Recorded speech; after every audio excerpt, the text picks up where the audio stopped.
يا اهلا بالانيمويه. في الفيديو ده من بوابه الجحيم بيكتشف زانج اصدقائي عالم جديد ومرعب بينقله لمراحل غير متوقعه من القوه والتحدي. شاب عاشق لالعاب الواقع الافتراضي بيلاقي خوذه متطوره بتفتح امامه ابواب عالم الجحيم الغامض بدون خبره وكمان مسلح بادوات ضعيفه. هل سيتمكن زانج من النجاه وفك شفرات اللعبه الغامضه دي ولا الاحداث ليها خطه تانية؟ ده بالظبط اللي نعرفه في الانمي الجامد جدا بتاعنا النهارده وهو بوابه الجحيم. ويلا بينا نبدا في الانمي بتاعنا النهارده. قصتنا بتبدا مع زانج شاب مهتم بالالعاب خاصه العاب الواقع الافتراضي، والنهارده بيكتشف عالم جديد بيقدر يدخله من خلال خوذه متطوره. العالم اللي زانج بيدخله اسمه عالم الجحيم. للاسف زانج بيبدا بسلاح ضعيف ومستوى كمان ضعيف. بعد شويه بيلاقي عفريت صغير فبيقرر يقتله علشان ياخد الذهب والجواهر اللي معاه وكمان علشان يزود مستواه. بعد شويه بيلاقي هجوم قوي في الغابه وفي مجموعه من الصيادين جايين علشان ياخدوا منه الذهب بتاعه لانه لسه لاعب مبتدئ، ولكن زانج بيفاجئهم وبيرمي قنبله دخان وبيهرب بالذهب بتاعه،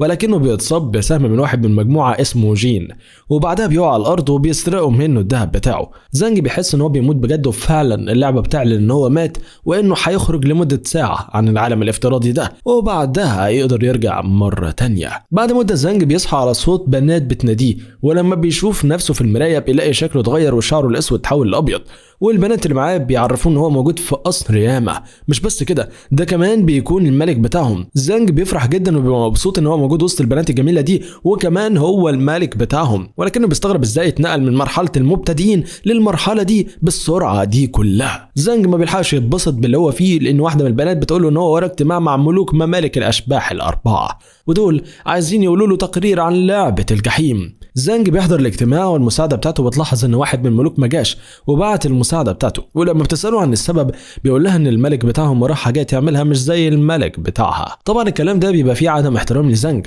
ولكن زانج ما بيهتمش وبيقول لهم ان وراهم حاجات اهم يتكلموا فيها. طبعا هو مش عارف اي حاجه في اي حاجه. الحضور بيلاحظوا ان الملك ياما هادي النهارده عن العاده وبيكون خايف من اسلوبه الجديد وبيكون عايز يرجع يحذر الملك بتاعه. بعدها تقرير بيبدا وبنعرف ان في اكتر من 3 مليون شخص دخلوا اللعبه من بدايتها ومحدش فيهم كان عارف انهم دخلوا عالم الجحيم، واي لاعب بيموت بيحس بتعب ولكنه ما بيتاثرش في العالم الحقيقي. التقرير بيكمل عن ال3 مستويات بتوع اللعبه وان في 3% بس من اللاعبين دخلوا المستوى الثالث و43% من المستوى الثاني و54% لسه في المستوى الاول، واي وحش يتقتل من اللاعبين بيتم انتاجه تاني في بئر التناسخ. الكل بيبقى متوتر من سكوت ياما، ولكن زانج بيبقى قاعد يفكر في اللي بيحصل معاه ومش فاهم اي حاجه، ولكنه بيعرف ان الملك ياما هو اللي صنع اللعبه والعالم ده. بعدها مساعدة زانج بتطلب من مساعدة المنطقة الغربية انه يرجع يأمن المنطقة، لكنه بيتعصب عليها علشان ما بياخدش اوامره منها وبيهجم عليها لكنها بتقضي عليه بضربة واحدة بس. ياما بينهي الاجتماع علشان يوقف اللي بيحصل ده وبيسيبهم وبيمشي. بعد فترة اصدقائي زانج بيلاقي نفسه رجع لشخصيته الحقيقية وبدأ من جديد في مستوى المبتدئين. زانج بيقرر يقفل اللعبة ويرجع للعالم الطبيعي بتاعه مرة تانية وبيروح يقابل صديقه لو اللي بيتكلموا عن اللعبة سوا، وزانج بيعمل نفسه مش مهتم بيها، ولكن بعد 3 ايام بس زانج بيلاقي صديقه له تعب ودخل في غيبوبة والدكاترة مش عارفين يحددوا السبب بتاع المرض.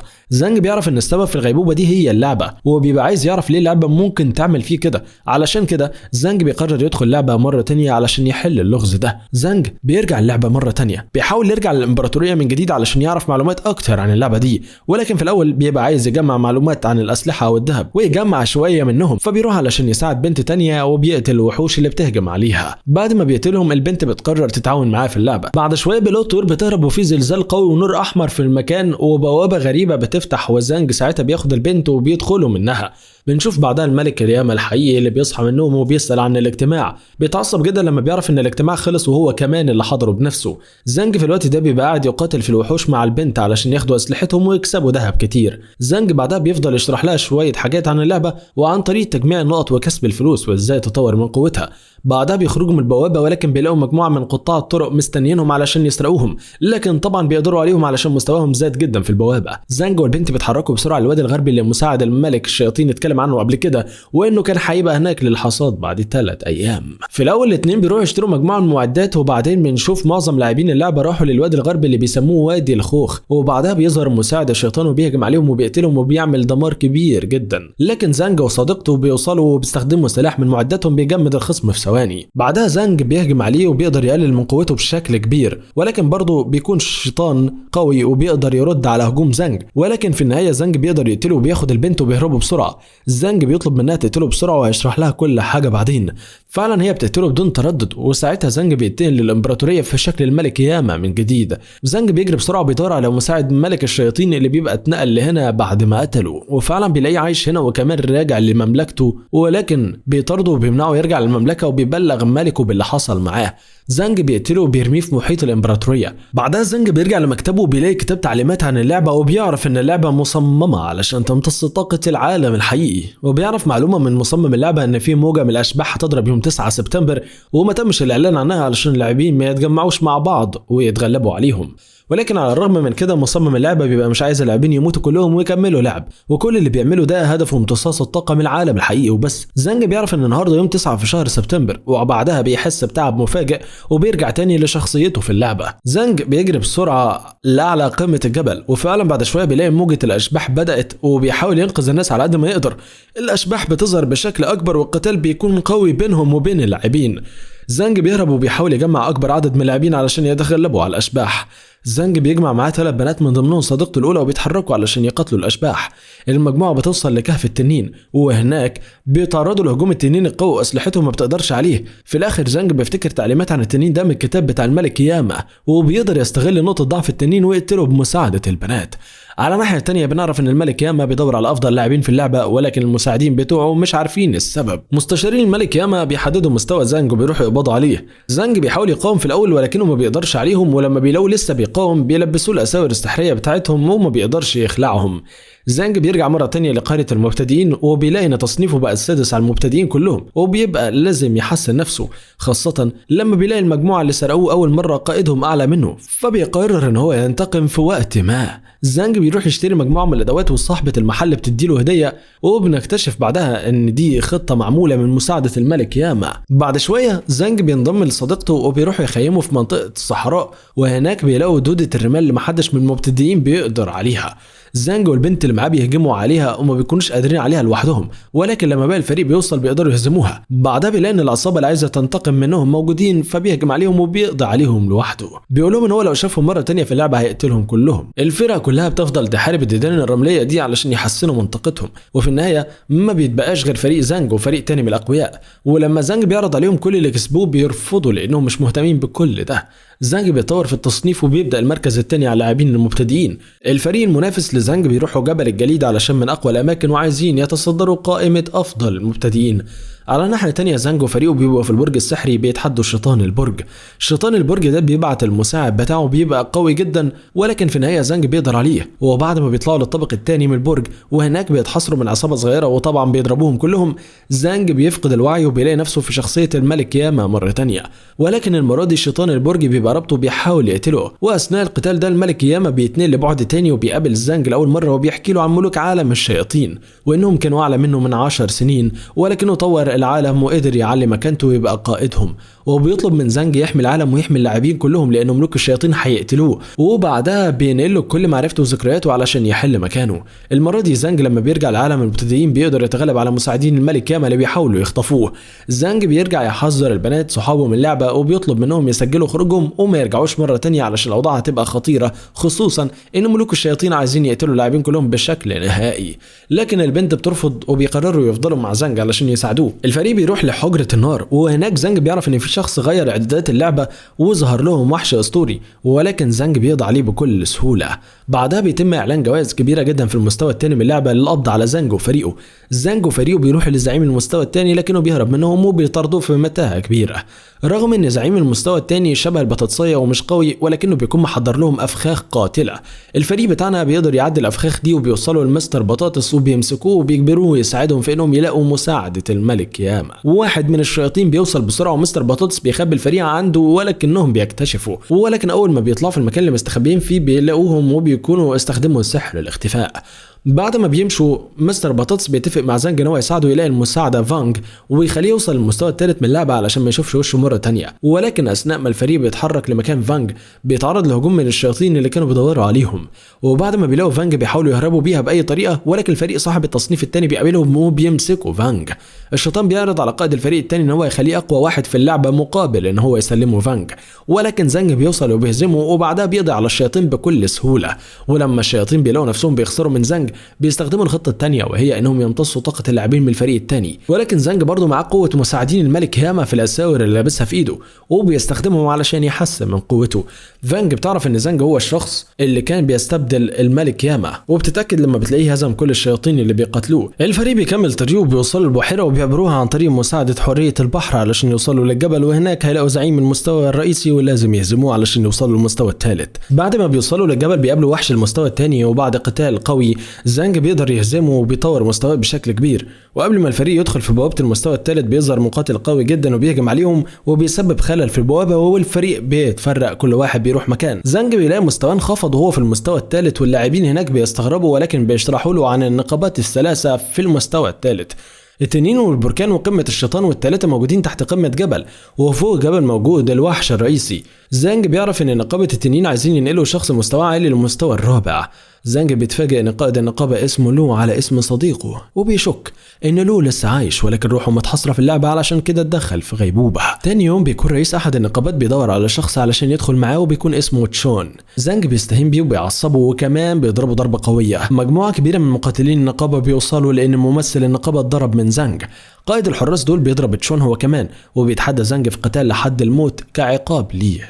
زانج بيبقى انضم للبنات صحابه وبيقبل التحدي، وبعد ما اصحاب زانج بيخسروا زانج بيستخدم قوته كلها وبيهزم الخصم من غير حتى ما يضربه ضربة واحدة بس. وكمان قائد الحراس بيرضى على زانج ان هو ينضم للنقابه، ولكن زانج بيرفض وبيقول له ان هو عايز قائد النقابه لو يدعوه بنفسه.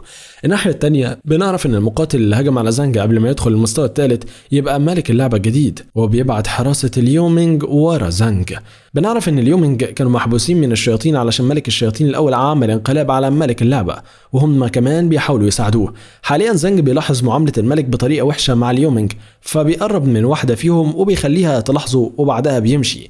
زانج وفريقه بيستمروا في انهم يحسنوا مستواهم ويجمعوا المعدات والذهب عن طريق قتل الوحوش. في الاخر بيوصلوا الى مكان النقابه وبيعرفوا ان في اختبارات، ومن ضمن ال 30 متسابق هيتم اختيار 5 بس. التحدي بيبدا وبيواجهوا وحش قوي جدا بيهزم معظم اللاعبين، ولكن طبعا زانج وفريقه بيقدروا يكسبوا بسهوله. بعدها بيوقف طريقهم فريق قوي من المستوى الثالث، لكنهم ما بيلحقوش يقتلوهم علشان ظهور وحوش تانية قويه اسمها وحوش الروح، وكل اللي بيعملوه هو انهم بيمتصوا طاقه اللاعبين، وعلشان كده الملك ياما كان حابسهم ولكن في حد استدعاهم. زانج بيعرف ان ملك الشياطين هو المسؤول عن الاشباح دي، ولكن بسبب انشغاله بيهم بينسى المعدات اللي كسبوها وبتتسرق كلها. لكن زانج بيرجع مره تانية للنقابه بعد الفوز بالتحدي، وهناك بيقابل نائب القائد واللي بالمصادفه بيطلع قائد العصابه اللي سرقت منهم المعدات. ولما زانج بيلاقيه بيهينه وبيضربه هو وكل حراسه. قائد نقابة الشياطين بيوصل بعد شوية وبيكون عايز ينتقم للشخص من نقابته، والكل بيبقى خايف منه، لكن زانج بيقف في وشه. وعلشان قائد نقابة الشياطين ما يقتلهمش، مساعدة قائد نقابة التنين بتقول انهم معاهم في النقابة. بعدها بيتم اعلان في اللعبة في مسابقة كبيرة بين النقابات هتحصل بعد 10 ايام، ولازم كل النقابة تسجل اللاعبين بتوعها. زانج بيقرر ينضم لنقابة صغيرة وضعيفة جدا علشان يشارك في المسابقة، ولكن في الاول بيعملوا اكتر من رحلة يجمعوا فيها معدات ويقتلوا مجموعة من الوحوش. وبعد ما بيخلص رحلته بيرجع لمكان نقابته الصغيرة لأن مجموعة من قطاع الطرق هجموا عليها، فبيضربهم كلهم. ويوم المسابقة المشتركين بيبدأوا يوصلوا. بنتفاجئ ان الملك تشين جوانج هو المسؤول عنها وهيحضرها بنفسه. بعد نقل المتسابقين لمكان المسابقة، الملك تشين بيبعت شيطانه الخاص علشان يتخلص من زانج وفريقه. زانج في الوقت ده بيبقى عامل استراتيجية جامدة جدا علشان يكسب، وبدل ما يروحوا يتخانقوا علشان يجمعوا الميداليات بيقرر يستنى لحد ما فريق قوي يجمعهم وبعدها هم يكسبوه ياخدوها منهم. فعلا بالليل زانج بينطلق في المهمة، بيبدأ يراقب الفرق اللي بتقاتل بعض، وبعد ما فريق منهم بيكسب بيهجم عليهم وبياخد الميداليات اللي جمعوها. لكن واحد من الفرق بيبقى قوي جدا ومعاهم ساحرة قوية بتقدر تحاول زانج الخيارة، وده علشان يحاول يسرق الميداليات بتاعتها. فعلا الخيارة، لكن زانج بيقدر يستخدم حامي الجسد علشان ما حدش يقتله، وبيكون شايف نفسه اقوى خيارة في عالم الشيطان. الشيطان. ولما الساحرة بتلاقي ان زانج ده مفيش حاجة محققة معاه بتقرر تستسلم، ولكن قبلها بيوصل المقاتل كاي الى فريقه اللي خانه وبيقتل كل رجالة الساحرة. بعدها بيدخل في قتال معاها والاتنين بيبقوا اقوياء جدا، ولكن كاي بيبقى على وشك ان هو يقتلها. زانج بيطلب منها ترجعه للشكل الطبيعي علشان ينقذها، وفعلا بترجعه تاني للشكل الطبيعي. زانج بيخلص على كاي وبياخد الميداليات بتاعته. الساحرة بتطلب من زانج انها تنضم لفريقه بعد المسابقة وبتسلمه الميدالية بتاعتها. زانج بيحسب الميداليات اللي معاه وبيلاقيها ناقصة، ما بيكونش عارف باقي الميداليات مع مين. وفي الوقت ده بنشوف الشيطان اللي بعته الملكة تشين وهو بيقتل اللاعبين وبيدور على زانج وبياخد الميداليات بتاعتهم. اصدقاء زانج بيبقوا قابلوا الشيطان القوي ودخلوا معاه في قتال، لكنهم بيقضوا عليه قبل ما زانج حتى يوصل.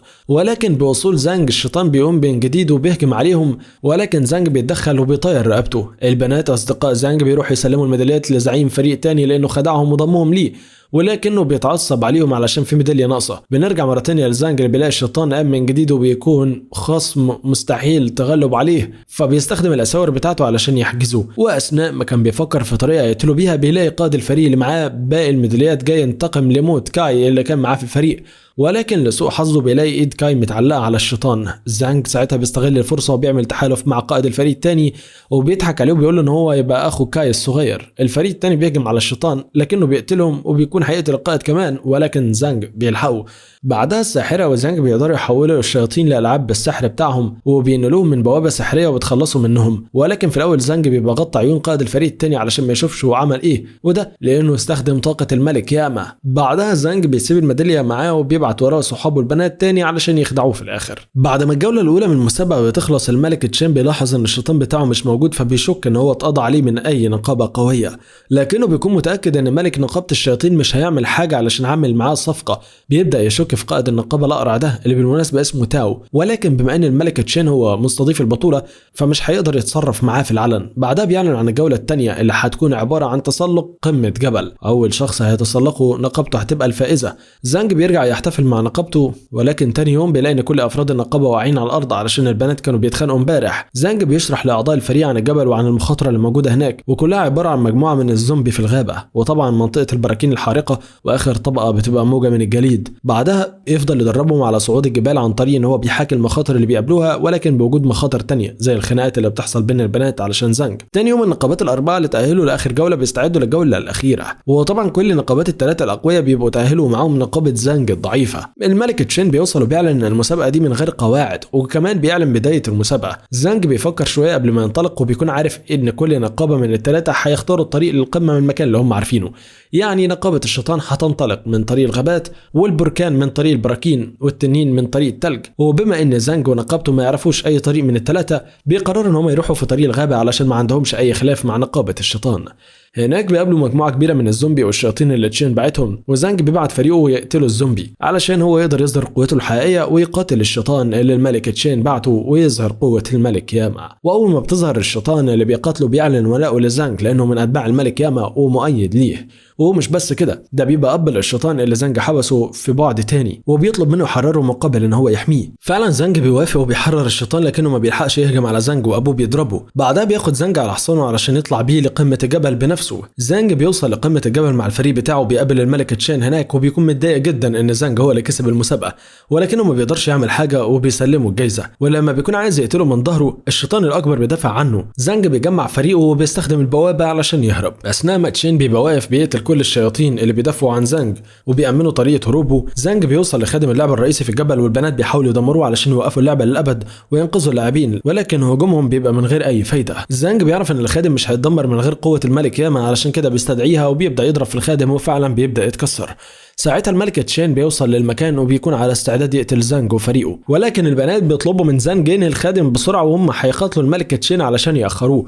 القتال بيبقى قوي، ولكن تشين بيقدر يهزم البنات بكل سهوله، لكنهم بيستجمعوا قوتهم علشان ياخروه على قد ما يقدروا. ولما بيهزمهم بشكل نهائي بتظهر الجنيتين مساعدين الملك ياما وبيهجموا عليه.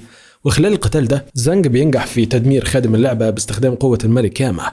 بعد تدمير الخادم زانج بيقع من فوق قمة الجبل، ولكنه بيلاقي نفسه صاحي في أوضة المستشفى. بيعرف إن هو رجع للعالم الحقيقي مرة تانية. زانج بيقرأ الأخبار وبيلاقي إن لسه باقي لاعبين ما خرجوش من الغيبوبة. بيشك إن هو ما دمرش الخادم الحقيقي، وبتيجي في دماغه فكرة إن الخادم الحقيقي ده موجود في العالم الحقيقي. زانج بيروح يراقب مهندسة برمجة في شركة الألعاب المسؤولة عن اللعبة، وبيروح يقابلها وبيسألها عن اللعبة والخادم بتاعها، لكنها بتنكر إنها تعرف أي حاجة. زانج بيهجم عليها بس الشرطة بتوصل، فبيضطر يهرب بسرعة قبل ما يقبضوا عليه. زانج بيستناها عند البيت وبيهجم عليها وبيعرف إنها فعلا المسؤولة عن تثبيت خادم اللعبة. بعد لحظات حد بيخبط على باب البيت. زانج ساعتها بيطلب منها ما تتكلمش وتثق فيه. الباب بيتفتح وبيدخل 2 من الاشباح والبنت بيغمى عليها. زانج بيحاول يستخدم القوه اللي خدها من اللعبه، لكن شكله بيبقى وحش وما بيعرفش يعمل اي حاجه. ولكن بعد لحظات بيلاقي نفسه قادر يستخدم الجائزه اللي كسبها من المسابقه الكبرى، واللي بتكون عباره عن مساعدات الملك ياما، ودي اللي بيقتلوا الوحوش بكل سهوله. مهندسه بتصحى وبتقول لزانج ان الخادم الرئيسي مش موجود في الجبل، انما اللي دمره ده خادم فرعي. زانج بيبقى فاكر ان في خادم واحد بس، وهي بتقول ان هو فعلا كان في خادم واحد،